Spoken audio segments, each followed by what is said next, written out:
Сәлем баршаңызға, сіздермен Шамшырақ подкасты және мен Хамит Бибінұр.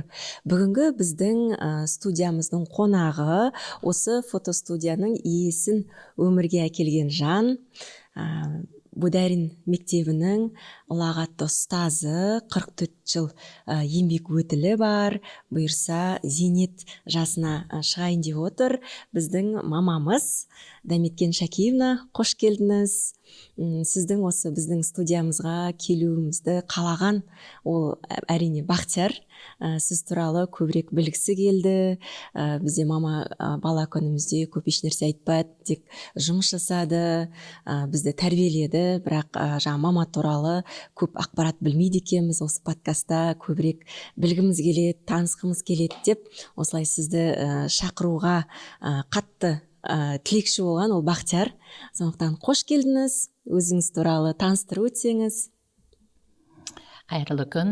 Енді өзім туралы айтсам, 1964 жылы 15 қараша айында бұрын Чапай деп айтады, Чапай ауданы Бударин ауылында дүниеге келдім. Енді отбасымда енді қарапайым жұмысшының қызымын. Әкем жүргізуші, көлік жүргізуші. Анам енді әртүрлі жұмыс істеді. Соңғы жылдары пенсияға зейнет жасына шығарды. Балабақшада тәрбиешісінің көмекшісі. Енді ол кезде ыдыс жуды, пол жуады деген сияқты сондай жұмыс атқарды. Жалпы енді жанұяда төртеуміз. 3 қыз, бір ең кенжесі ұл. Мен сол 3 қыздың ортаншы қызымын. Енді бәріміз де сол ауылда өсіп, өніп, осы күні бүгінге дейін де сол ауылда тұрып жатқан жайымыз бар. Ал мектеп кезінде сіз қандай болдыңыз? Мектеп кезінде енді қазір бір талай жыл өтіп кетті әрине. Енді кім-кімге де балалық шақ есте қалады ғой. Біздер енді сол жылдары көп болды біздерде оқушылар. Мен енді сол Б классында оқыдым, 1-ші класстан 10-шы сыныпқа шейін оқыдым. Енді мектепте мен қандай болдым деп айтайын. Сіздер пионер сондай нелер таптыңыз болды, иә? Бірінші пионерге өттік, содан кейін комсомолға өттік ол кезде, бірінші октябрятқа өттік, содан кейін пионер, содан кейін комсомолға өттік, Ол кезде де енді қазіргі заман сияқты біздерді мектепте енді патриоттық тәрбие, ол бұдан заманауидан келе жатқан, сол тәрбие ғой енді. Мектепте белсенді болдым, енді өте жақсы оқымағанмен әйтеуір ударница еді ол кезде. Ударница болып оқыдым, екпінді ғой қазір айтатын болса. Мектепті де бітірдім жақсы. Енді ал мұғалімдікті қалай таңдадыңыз? Ол сіздің жеке қалауыңыз ба, әлде тағдыр солай алып келді ме? Негізінде мен мектепте жалпы математикаға жақсы болдым. Менің мұғалімім болды, Махмуду Демиш Махмудович дейтін. Сол мұғалім сонда маған айтады, сен сол мені мақтайтын еді. Сен математика, мен бақылау жұмысында ең бірінші жазып тастаймын да, сонда сол кісі мақтайды. Мені осы оқушы керемет. Сол кісінің мотивациясы болған болар деп ойлаймын. Енді математика мен үшін қызықтырған пәннің бірі болды. Енді айтамыз математика нақты ғылымдар деп. Сондықтан да енді өзім басқа пәндерден көрі, ауызша есептеуді өзім ең бір қызықтыратын пәннің бірі болды өзімде. Ал ол сол қызығушылығыңызды оятқан сіздің бала күніңізде ата-анаңыз әсер етті ме екен, әлде ол солай қаннан берілген қабілет пе екен? Енді ата-анам әсер етсе, олар дейтін, ол кезде енді жұмыспен жүрді, бізде енді көбі мына пәнді оқы, мынаны жақсы оқы деп айтпайды. Жалпы біздер енді жанұямызда 3 қыз да жақсы оқыдық. Бізде сабаққа әзірлеп, мүмкін менен үлкен апам болған болар, соған бағытта қалған боларым. Енді ол да бухгалтерский бітірді, ол да математика жақсы болды. Соған қарағанда ойлаймын, енді өзіміздің жанұямызда сол математика бейім болған икем болып тұр ғой. Ал сіздің математика пәні мұғалімдеріне бір тән қасиет бар ғой, көбі қатал келеді, талапшыл келеді, иә. Көп оқушылар математика пәні мұғалімге атса кішкене қорқақтайды, иә. Тентек балдар кішкене тәртіпті болуға тырысады. Соның сыры неде деп ойлайсыз? Енді ол әр ұстаздың өзінің, қалай деп айтайын, енді бірінші кез келген ұстаз мектепке келгенде, сабаққа кірерде бір мақсатпен кіреді. Сондықтан да мен ойлаймын, ол мақсаттың алдын ала ойлап жоспарлап келгесін, сол мақсатқа жету үшін сол сыныпты ұстап, сол бүгінгі өтетін тақырыптарын, сол математиканы қалай да балаға қызықтыру үшін ол әр ұстаздың өзіне не деп ойлаймын, байланысты деп ойлаймын. Енді сіз қалай қызықтырасыз, сіз қалай оқушыларға талап қоясыз? Енді талап қойғанда, енді біздер математиканы жалпы 5-ші сыныптан, қазір айтқанда 11-ші сыныпқа дейін ғой.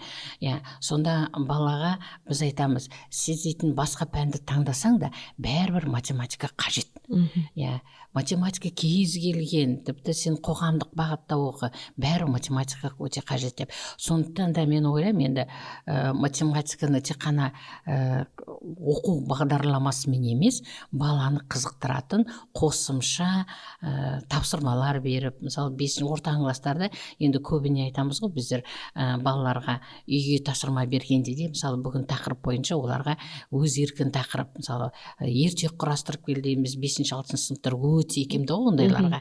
Мысалы өзің үйлессін үйлеспесін айтамыз, өтірік жұмбақ, мақал мәтел деп. Сонда мен ойлаймын, тек қана үй тапсырмасында кітаптағы есепті шығарып кел, осыны емес, балаға сондай бағытты берсең, бала шығармашылықты қамтып, сондайды бала ортаңғы класста көбіне сондайға икемді болады. Енді жоғары класқа келгенде ол оқушы енді нақты, енді біздер емтиханға әзірленеміз, ол міндетті пән математика дегесін, мен ойлаймын, кез келген бала ол математикадан енді жаңа сіз айтып жатсыз ғой, математика ол өмірде керек деп, иә.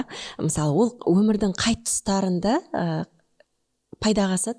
Мысалы, сіздің ойыңызша. Ол оқушылар айтады кейбіреулерді, математика не деп. Ол дұрыс.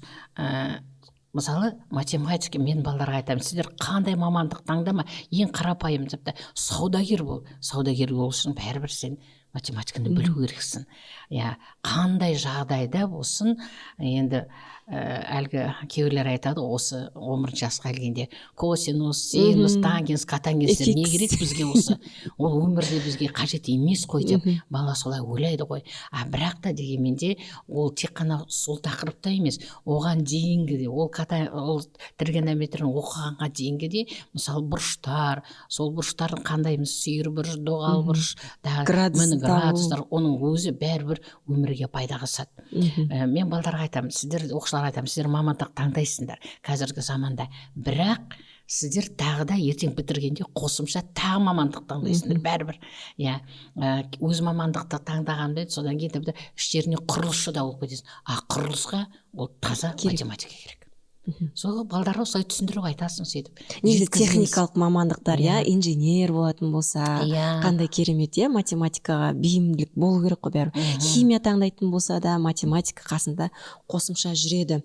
Ал мысалы, осылай маған керек емес ол, калькулятор жарайды деп бұрында айтатын еді ғой, калькулятормен есептеп алып жүре беремін деп, саудагерлер мысалы. Сондай жандарға сіз қалай жеткізесіз, мысалы? Ата-анаға мысалы, баланың миын ашытпаш болды, қоятын бағаңды қойып бер деп жатса. Ол енді бұрын қазіргі заманда ол енді біз енді бәр бала үйде калькулятор қолданады. Қазір дейтін өздерің білесіңдер ғой, дамыған заман. Калькулятордан бөлек смартфон, одан кейін чат-GPT, оқушылардың отыратын жиналыс чаттары бар. Чат-GPT деген ол қазір тіпті баланың басын ауыртпайды ғой. Рақат. Ол қалай әсерін беріп жатыр балдарға? Балдарға ол дейтін, мен демеймін, чат-GPT-де ол бала тек негізгісін былай шығарады да, бірақ енді өзі оқитын бала оқиды ғой.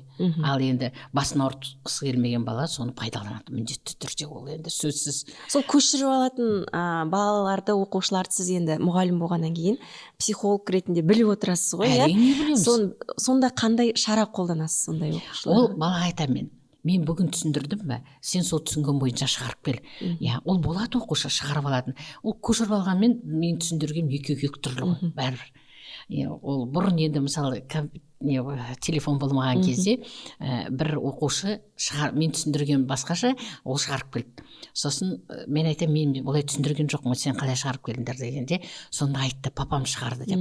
Сосын мен ол балаға дұрыс емес деген жоқпын, бірақ мен түсіндірген бойынша папаң басқаша шығарған деп. Сонда ата-анасы ренжіген. Менің шығарып тұрған есебім дұрыс, бірақ мұғалім оны дұрыс емес деп айтқан деп. Сосын содан кейін ол кісінің өзі маған айтты сөйтіп. Сосын мен айтам, сіз баладан олай сұрамаңыз. Сіз наоборот көмектесіңіз, бірақ бірінші ол сұрақ қою керек, апай қалай түсіндірді? Міне, содан бастау керек. Апай қалай түсіндірді десе, бала соны қайталап, сосын ол жарғы есеп шығарып кетеді. Мен кез келген ата-аналарға сондай бағытты беремін кезінде. Енді ол математикада мысалы бәрі математик болу дейтін емес қой, шарт емес. Бала негізін білсе болды. База болу керек, негізін білсе болды. Мына қазіргі өздеріңіз білесің, ұлттық бірыңғай тестті бұрын міндетті пәнге математиканы қойды. Ол бала өте қиналды. Қазір математикалық сауаттылық 20 сұрақ болды, 15 сұрақ болды, қазір 10 сұраққа уже азайтты. Ол дұрыс деп ойлаймын. Ол бала ертең ол дейтін ақын болар, жазушы болар. Ол қиналады ғой математика. Бірақ ұлттық бірыңғай тестқа келгенде ол 20 балдың мысалы 5-ін алып қалар. Содан бәрі енді саралап келгенде шындығына келген 10 бал қалдырды да, қалғанын өзінің негізгі бейіндік пәніне ауыстырды сұрақтарды. Онымен менің хабарым жоқ екен. Қазір жақсы. Себебі бала алып тұр қазақ тілден, ол дейтін республиканский неге барлық конкурсқа қатысып керемет. Ал математика келгенде бала қиналады. Әлсіз. Енді бұл жерде әлсіз болғанда қазір математика сауаттылық, содан мысалы білім сапасы түсіп кетпей ме? Мысалы тек бүкіл мектепте оқыған 11 жыл білімін тек 10 сұрақпен қорытындылай ма сонда? Біздер бағыт деген болады, сосын бейін деген. Соған бағытталады ғой. Егер ол оқушы, жаңа айтып кеттім ғой, жазушы, ақын солай болып кететін болса, мен оны математикаға неге қинаймын? Қинамаймын. Сол 10 сұрақтың ішінде ойлан, мынау қазақ тілге де байланысты сұрақтар ойланса, ол математиканы білмей қалған төменде мен математика түсінбеймін деген оқушы бәрібір 10 сұрақтың ішіндегі сұрақтың кем дегенде 6-7-ін түсініп шығады. Сіздің оқушыларыңыз? 6-7-ін түсініп шығады, керемет. Сіз өзіңіздің оқушыларыңызға сенімді болып тұрсыз ғой. Ал оқушының бойындағы сенім, өзіне деген сенімділікті қалай арттырасыз сіз? Осы ұбт тапсырған уақытта сол сенімділіктің маңызы зор ғой, өзіне сеніп, қорықпау, өзінің жаңа құлап қалам деп, сол сенімділікті қалай арттырасыз? Енді оқушының бойында сенімділікті арттыру, бұл жерде бір ғана мұғалімнің, ол бір сыныпта енді әрбір пән бойынша мұғалімдер бар ғой, мен ойлаймын, ол тек қана бір мұғалімнің қолында емес. Сонан кейін балдар айтады ғой, уже мектеп бітіріп кеткеннен кейін оқушылардың өздері сонан кейін уже жаңа айтқандай өздері саралайды, сонда айтады, апай сіз кезінде маған осылай айтып едіңіз ғой, басқасы тағы да мұғалім. Сонда мен ойлаймын, ол бір баланың, жаңа сен айтқандай, ол бір мұғалімнің қолында емес. Бір мұғалім қолында емес. Ол барлығы жан-жақтан, ата-анасы да, ол тек қана дұрыс, ол тек қана бір мұғалімнің қолынан келмейді. Сондықтан да оның жалпы айтамыз ғой балдарға біздер, айтады ғой, жаман оқушы болмайды, жаман мұғалім болады деп. Сондықтан да ол бала мүмкін басқа пәнге де бейіні жоқ болса да, ешқандай жоқ болса да, бірақ балдарға біз айтамыз, енді ол алып жүре алмаған пәнін енді кезінде мүмкін дұрыс түсінбей қалған болар, сонан қалып қойған болар. Дегенменде мен ойлаймын, ол өмірге бір тұлға болып қалыптасқасын, біз оны өмірге тәрбиелеуіміз керекпіз. Яғни адам болсын, сен адам болып кет. Сен бірдеңе білесің, сен осылай, болмаса осылай колледжге барсың, осылай болып кетесің деп, мысалы тек қана ол енді пәнге қызықтырып, соған не береміз. Жалпы біздің, мен ойлаймын, ол барлық ұстаздардың алдында тұрған мақсаты оқушыны болашаққа біздер даярлауымыз керекпіз. Адам болсын деп, ары қарай жақсы болсын деп. Мен ойлаймын, енді өзімнің алдынан өткен шәкірттерім қай уақытта да бір сол үшін де сізге алғысы шексіз, сондай сізге осындай мұғалім алдынан кездескеніне риза болып кеткен шәкірттеріңіз көп сияқты, иә? Бар, шүкір бар. Соның арқасы ғой, иә? Тек қана пәнді үйретіп қана қоймай, өмірге бейімдеп, бар білгенмен бөлісіп, керек кезде бағыт бағдар беріп, иә? Сол өзіңіздің мақтан тұтатын оқушыларыңыз туралы айтып өтсеңіз. Менде біздер енді көп қой соңғы жыл. Менде әлі біз жалпы айтамыз, мұғалімдер айтамыз ғой, жылдың ішінде бір ғұмыр ғой. Біз айтамыз, сынып жетекші болғасын, ол сынып жетекші, әрбір сынып жетекші өзінің балдасын, менің балам, менің қызым деп жүреміз. Енді алдымыздан өткен оқушыларды да, мысалы, қазір жақсы орындарда жұмыс істеп жатыр. Қазір Астана, Алматы, барлық жерде де мен ойлаймын, бір жақсы маман иесі болып жатыр бәрде. Көп енді айта берсек оқушылар өте жақсы. Қазір бір соңғы неде ата-анасы қуанып, қазір ол нешінші курста екен, шамамен 6-шы курста ма, 5-ші курста оқып жатыр мед академияда. Сонда 3-ші курста оларда математика жүреді екен, мед академияда. Сонда тест берген, тест 15 балдан. Сосын ана оқушы соншалықты химиология таңдаса да, сонда 15 сұрақтың 15-ін жауап берген математикадан. Сонда ана профессор таң қалғанда айтқан, анаған 16 деген бал қойған. Сосын отыр айтады ғой, неге маған 16, бір артық түскен болар, 6 бал жинаған болармын деп ойлаған. Сосын жоқ айтқан, мен кезінде математиканы жақсы оқығансыз, сондықтан да 16 бал деп қойған. 16 бал. Бізде енді Саид, так, фамилиясы кім екен? Сағынтаева Саида деген. Әлі оқып жатыр бізде мына Ақтөбеде медакадемияда. Сондайды естігенде әрине марқайып қаласың.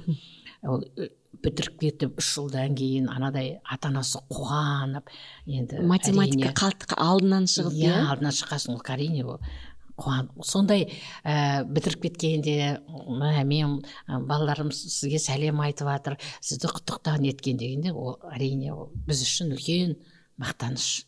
Үлкен дәреже өсіп қаласыңдар. Ал осындай жағдай бола ма? Мысалы, жаңағы жақсы шәкірттеріңізбен марқайып отырсыз, иә? Ал бірақ осы шәкіртіме бір өміріне бір әсер ете алмай қалдым-ау деген сияқты бір өкініш болатын сондай жағдай болды ма? Бударин мектебінде. Енді болды дегенде қалай деп айтайын енді. Бүйткенде олай болмас па еді деп бір ойлап қоятын. Болды, керемет, математикада керемет, бәрінде де, оқығанда да керемет. Бірақ сол мектепте жоғары оқуына алған білімін енді өмірде қолдана алмай қалғандар бар енді. Енді ол кішкене өздерінің тәртіптеріне байланысты енді бар ондайлар. Әрине жаның ашиды. Айтамын, кейбір айтамыз, керемет басыңды қолданбай жүргенің ау деп айтасың, сол жерде де ұстап ақылыңды айтасың. Любой жерде ақылыңды айтуға тырысасың енді. Бар ондайлар. Бар. Кәдімгі ішің күйінеді, керемет адам болып кетсек, әрине ол қай-қайсысы да жақсы ғой.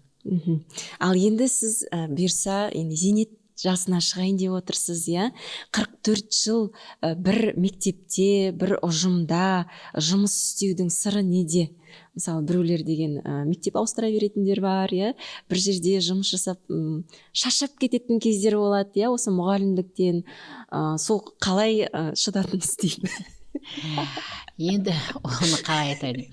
Енді біріншіден сол мектепке келіп жұмыс істегесін, содан кейін сол ауылда тұрып, сол ауылда тұрмысқа шығып, ол жерде енді ол жаңағыда үлкен атаң болды, үлкен әже болады, тем более ол үлкен кісілерді тастап кете алмайсың, былай қайда нетсең де, бір жағынан енді жұмысың да бар, жанұяң да болады, ауыл, мен ойлаймын, бұл енді сыры дегенде де енді жанұя болғасын, балдарың болады, соны өсіресің, соны оқытасың, соны адам қыласың, ары қарай дегенде, сосын енді ауылдық жерде енді басқа жұмысқа ауыса алмайсың ғой. Мамандық бойынша мектеп бар, басқа енді осы мамандық бойынша. Жаңа үйде сосын енді ауылдық жерде енді сиыр сауатыныңыз бар, құрт май алатыныңыз бар, енді көріп жүрмін, бақша бар оның қасында. Соны жұмыспен қалай алып жүресіз? Енді мен қазір соған шыдай алмай жатқандар. Жанұяда жалғыз емеспін ғой енді.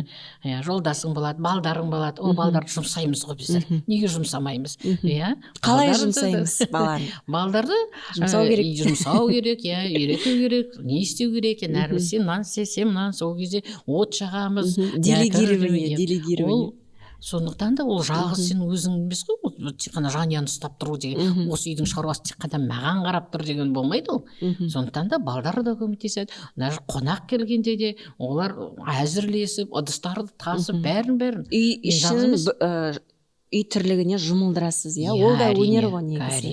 Әрине. Қазір көбі мысалы өзінің өмірге әкелген баласын жұмсамайтындар бар, тек жаңағыдай телефон шықып жатады делік, мысалы қала берді, одан кейін барлығы дерлік ауылдық жерде тұрмайды ғой, жаңағы үй тірлігіне араластыратын. Мысалы қазір қалада мысалы сондай аналарға қандай кеңес берер едіңіз баланы еңбекке баулуға қатысты? Ол еңбекке баулуға айтады ғой, қалай еді әлгі 3 жасқа дейін ұлайса, сосын 5 жаста өзін досындай сырлас құл қылып ұста деп айтатын. Баланы ол кішкентайынан үйрету керек. Тіпті ойнап жүр, ойыншығын шашып тастады ма, содан бастап үйрету керек, жинауды үйрету керек. Бала алдынан жинап таста, содан кейін ол енді ол бала ғой. Оны дейтін тек жұмсап емес, өзінің тиісті орнымен жұмсайсыз деп ойлаймын. Енді қаламен әрине ауылдікі енді кішкене мүмкін таңертең кетеді, кешке келеді, ол қиындау да болар. Енді бір күн таңертең кешке бала қараусыз да қалып қалатындар да болады. Бірақ уақыт табу керек соған. Бәрін орнымен, мен ойлаймын, ол тек қана мен жұмсамайым, үйдегі үлкендер жұмсау керек баланы. Солай баланы еңбекке тәрбиелеу керек. Кішкентайынан еңбекке.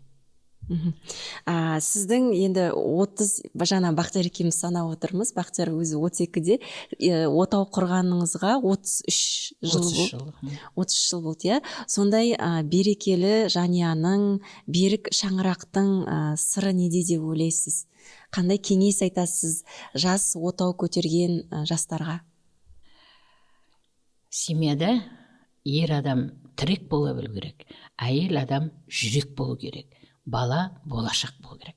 Міне осы 3 сөздің мағынасын жанұяда түсінсе, ерлі-зайыптылар ар жағында, мен ойлаймын, ол ынтымақтастықта, сыйластықта, бір-бірінің қалай енді, бір-біріне баланың ата-анаға, атаның балаға деген махаббаты, мен ойлаймын, сақталады деп әр уақытта.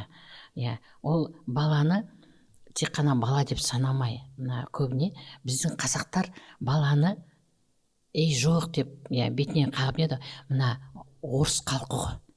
Баламен тұлға ретінде сөйлесіп. Олар кішкентайынан кейін бәрін түсіндіреді, бәрін айтады, бәрін айтып бірге ілестіріп түсіндіріп жүреді. Мен ойлаймын, сол кезде біздер де сол халықтан қалмасақ, мен ойлаймын, әр отбасында тәрбиеленіп отырған бала, мен үлкенді сыйлай білетін, жақсы ортамен табыса білетін, барлық аға енді қалай деп айтайын, енді өз сол жақсы жақтан көрсете біледі деп ойлаймын.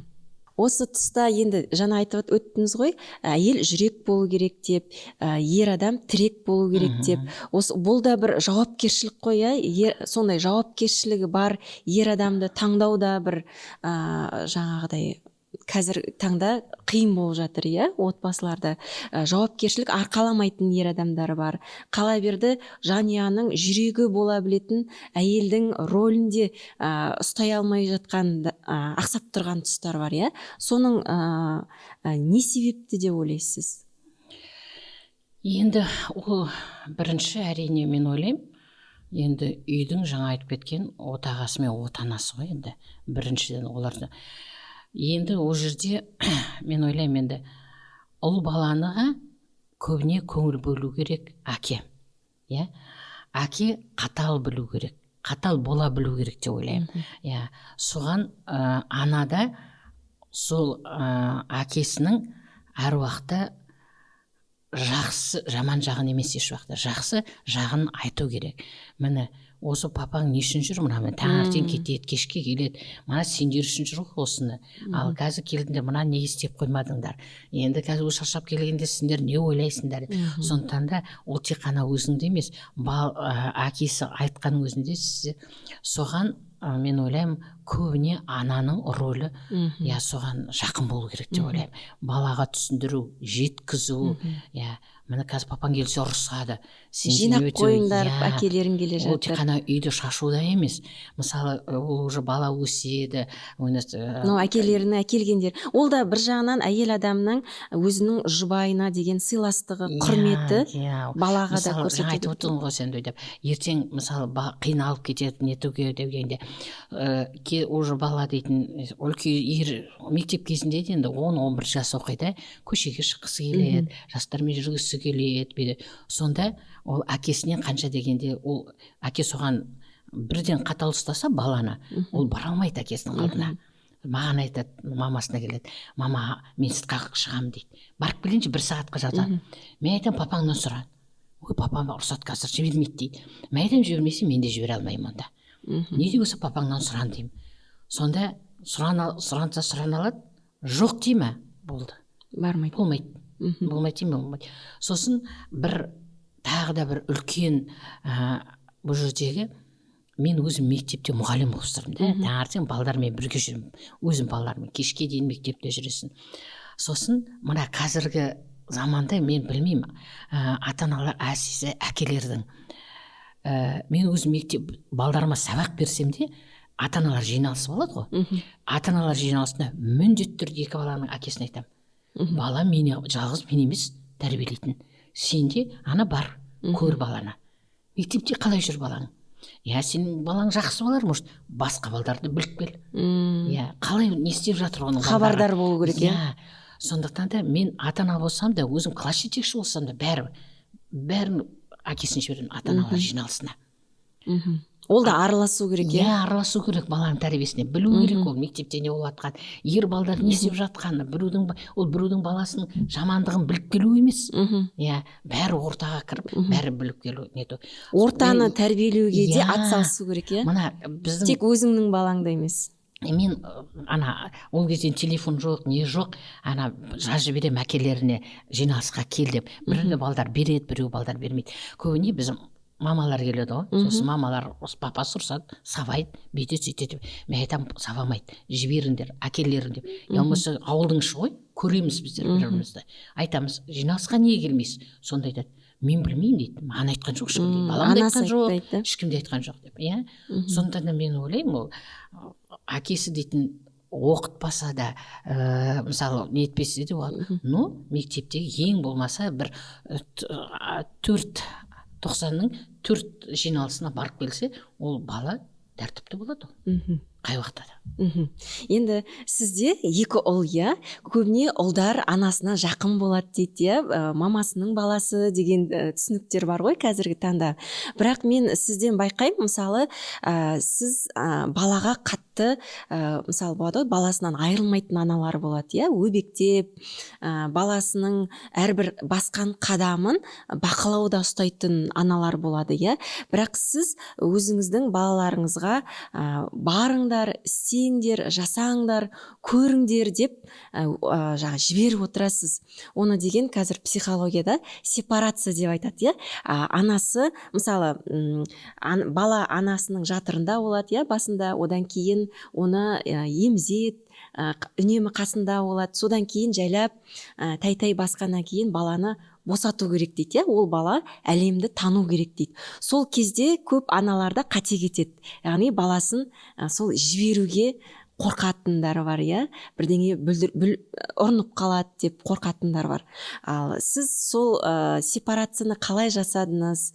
Осыған қатысты аналарға кеңес айтсаңыз. Баланы жақтамау керек.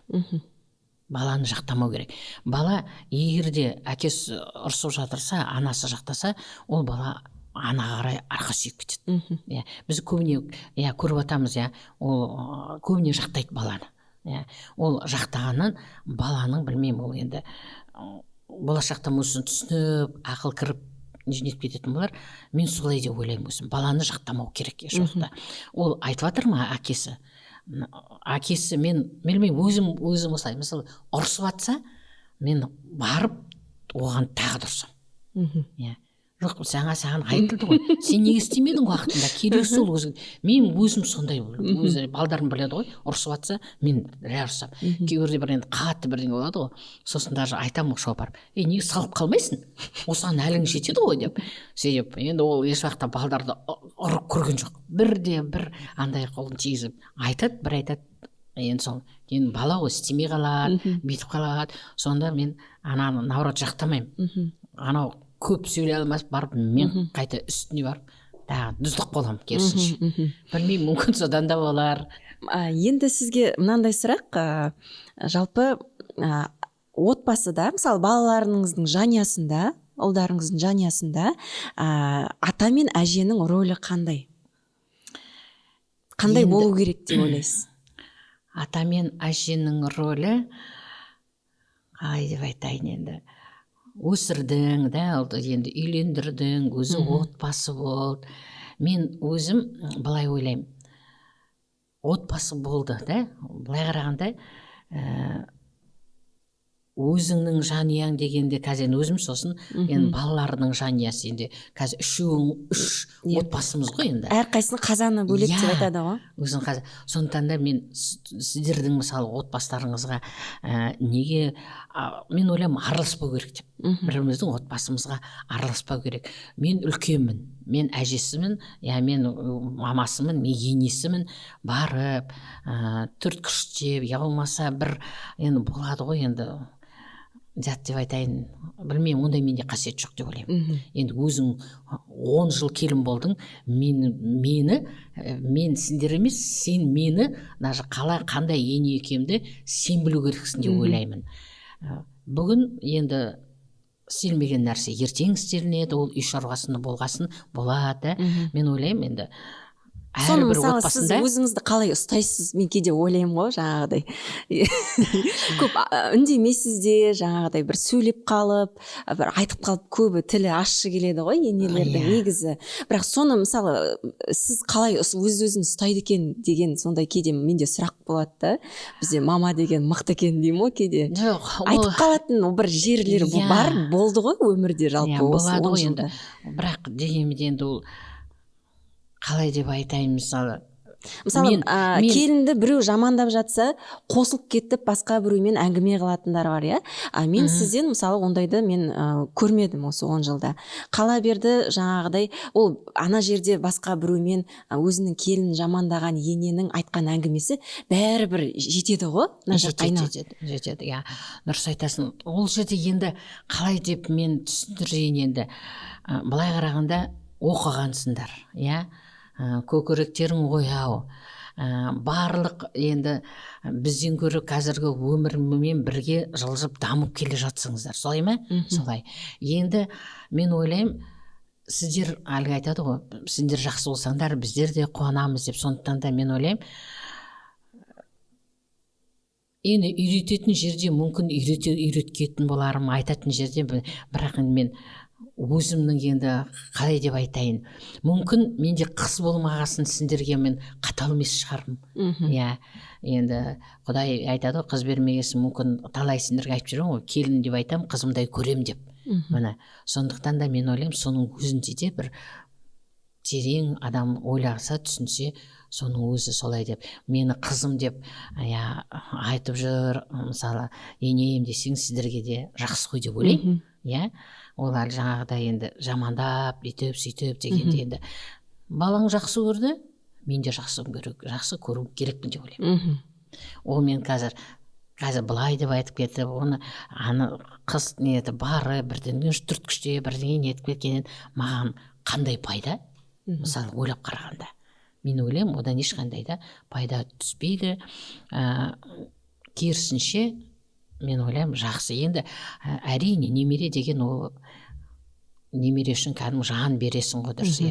Бірақ та менде сол немерелердің де тәрбиесіне араласып, мысалы мамасы ұрсып жатқан кезде жақтасып бір араласатын ата-әжелер болады ғой деймін. Оны да мысалы сіз өзіңізді қалай ұстайсыз? Бір жағынан айтады ғой, немереңді жаңағы соғып атқанда, ұрсып атқанда жаман боласың деп. Қатты Нұрбек Көшқа айқайлап атқанда жаның ашиды. Жүрегіңе тиеді. Сосын бірақ та сол өзім балдарыма тәрбие сияқты айтам. Сен тыңдашаш мамаңда бана айтқан деп. Сол банада сен осыны істеп қойсан ғой, ана Ілиясты қарасан ғой, мынадай сонда ұрыс естімейсің деп айтам ғой. Сол жерде жайлап болғанда. Енді ол айтып тұрмын ғой, менің бір не қасиетім бала жақтаған жаратпаймын. Ол немере, ол бала, ол немере де соған үйреніп кетеді ғой. Енді бірге мүмкін тұрмағасында олар арасында келіп бір анда-санда бір естіп кеткенде болар, енді ойлаймын мен. Келіннің анасыны бар, оның әкесі бар, оның шешесі бар. Ол естиді ғой бәрібір енді. Басқаша ойлап қалады. Менің қызыма енді сөйлей береді, болмаса оның да жаны ашиды, оның да баласы, бауыр еті баласы ғой, қанша дегенмен де. Сондықтан да өздеріңіз де бала суырып отырсыңыздар, ертең өседі, бой жетеді, осындай сіздерде өмірге жетесіңдер. Сондықтан да мен ойлаймын, еш уақытта баланы жақтамау керек. Жақтамауға тырысыңдар. Сонда ғана ол бала жақсы болады деп ойлаймын. Және осы жерде жаңа өзіңіз айтып кеткен, жаңағы үйге келген келінге де ол біреудің мәпелеп өсірген қызы деп сізде бір құрмет, одан кейін жаңағыдай тиісіп сөйлеуге де біреудің өсірген қызы ғой деп өзіңізде бір ыңғайсыздық, құдаларыңыздан ыңғайсыздық сезініп тұрсыз ғой, да? Мұндайда да сезіну керек болып тұр ғой негізі. Сезінбейтіндер де бар ғой мысалы. Енді мен біреу үшін жауап бере алмаймын. Соны көріп отырмын да, күшті. Әркімнің енді қалай деп айтайын, ойы әртүрлі болады мысалы. Осылай көріп тыңдап отырған жастар да көреді, менімен шамалас мысалы. Сондай ойды да түйеді деп ойлаймын. Мысалы кейбір мысалы құдағаймен де сыйластықтың рөлі зор ғой өмірде жалпы. Бұл ең бірінші әрине сол сыйластық. Ол енді кім баласын жаман қылып өсіргісі келеді, кім баласын осылай енді сен мына жерге тұрмысқа шығам дегенде жоқ шықпа, ол жаман, болмаса бүйтіп ешкім оған қарсы тұра алмайды ғой. Енді әркім өзінің енді бағы ашылсын деп тілейді. Сондықтан да мен ойлаймын, мен екі ұлдың да мысалы екі келіннің де мысалы ата-анасына мен ешқандай да оларға қыздарын жамандауға нетуге мен ойлаймын, ол дұрыс емес. Мен өзім ондайға бара алмайтын сияқтымын. Айтып тұрмын ғой, ол жас. Қазір білмесе ертең үйренеді. Қазір істемеген нәрсесін ертең істейді. Ол жалғаса береді. Өзімізде келін болғанда мүмкін бір күн ұқсатқан болармыз, бір күн ұқсатпаған болармыз. Ол кез келген әйел адамның басынан өткен адам түсіну керек деп ойлаймын. Ол тек келді ма осы үйге, болды. Әлгі күлімен шығып, отымен кіргіземін деген ол дейтін дұрыс нәрсе деп айта алмаймын енді. Ол әркімнің түсінігі әртүрлі. Енді мысалы ол қазір мен бір нәрсе айтсам, ол бәрібір келінге болады ғой, әркімде де өзіне мінез бар ғой. Мысалы ол саған айқайлап нетсем, сен де ашуланып балам айқайлайсың. Солай ма? Болады ондай. Сен де бір қатты ашумен кетіп қаласың сол сияқты. Сосын ол да ашуланады. Содан не басталады? Содан айқай шу басталады. Содан бір-бірін түсінбеушілік басталады. Содан кейін әрі қарай енді ол түсінбеудің ішіне мен де кіріп кетемін. Сосын осы бастаған сен ғой деп, сенің мамаң бастап, мен емес. Ол ұрысқан кісінің енді ар жағы түсінікті ғой, бір тұтатып жіберсін, тұтатып кете береді деген. Сосын мен үлкенмін деп, менікі дұрыс деп мен шықсам, онда не болады? Онда ол ешқандай деп бірлік болмайды деп ойлаймын. Өз басым солай ойлаймын. Керемет, өте керемет сұхбат болды деп ойлаймын. Сізге көп рахмет. Сізге де осылай ашылып сөйлескен ұнады деп ойлаймын. Рахмет. Өзіңіздің шәкірттеріңізге осы сұхбатты көріп отырған ертең берсе немерелеріңіз де көреді. Олар өскенде де көреді, Марғұлан тыңдайды ғой ертең берсе. Бұл цифрлық із деп айтамын мен. Бұл осылай сіздің артыңызда қалатын із. Сондықтан тағы да көрермендерге айтарыңыз болса, осылай сізге сөз кезегін беремін. Енді көрермендерге не айтамын? Біріншіден енді мен ойлаймын, әрбір енді отбасындағы тәрбиелеп отырған ұл қыздарын, қазіргі заманда енді жақсы деп айтайын ба, енді бағыт, мен қазіргі енді жастар бәрін біледі. Жастардың қолдарынан келеді. Сондықтан да еш уақытта мен ойлаймын, баласын еш уақытта түсірмеу керек. Сен білесің, сен істей аласың, сен осыған жетесің, сен жарайсың. Ертең мен осылай қартайғанда, осылай сен осылай жерден көремін деп, сондай бағытта өз баласын бір рет емес, бір күнде емес, күнде әрбір жайлап жақсылығын қоя берсе баласын, сонда ғана мен ойлаймын, өмірде жақсы өзінің із қалдырасың өзіңнің артынан. Енді қалай деп айтайын, енді қай уақытта сіздерді мысалы мектепте жүрген, тіпті мына қаланың ішінде де жүргенде де біздер енді папаң екеуіңіз кейбірде прям дәрежеміз көтеріліп қалады. Мынау Бақтиярдың ата-анасы, Бибінұрдың енесі деп атады маған. Мен сонда кәдімгі өзімді бір көкке жеткендей боламын. Сонда мен ойлаймыз, халық мына қара сырттан қарайтын кісі ойлайды, бізді бір жақсы жанұя, жақсы бір не деп көздері жетеді деп ойлаймын. Енді танитын кісілер бар біздерде де, айтады қай уақытта да, балдарың жақсы, балдарыңды жақсы тәрбиелегенсіңдер деп кәдімгі өзімізге келіп айтып, бетімізге де айтып кеткен кісілер болады. Әрине, сондықтан да мен ойлаймын, өзіміздің осы уақытқа дейін уақытымызды, осы уақытқа дейін айтқан ақылымызды, тәрбиелеген тәрбиемізді осындай ұлдарымыз жеткіз алғанына әрине біздер ойлаймыз, бақытты ата-анамыз деп. Бақытыңыз еселене берсін деп тілеймін. Рахмет көп. Барлық жақсылық тілеймін. Аман жүріңдер. Біріншіден әрине денсаулық, қай уақытта да дендеріңіз сау болып, бүгін енді осындай керемет сұхбат беріп жатсыңыздар. Бірінші уайымдадым, бүгін неге ona да енді шығып көрмегесін де болар. Рахмет. Әрине біздер енді үлкейіп келатырық, сіздерге мүмкін естелік болып қалар. Осы жазба сіздерге жаңа айтқандай немере, шөберелеріміз көрер. Мынадай енді ұйымдастырғаныңыздар сіздерге көптен көп рахмет айтам. Жұмыстарыңыз сіздерінде жүре берсін. Біздер тек қана сіздерге тілекшіміз. Қолымыздан келген көмекті аямаймыз. Сіздер де әрі қарай еңбектеріңіз де жаңа айтқан еселене берсін. Аумин. Рахмет көп. Сіздерге де.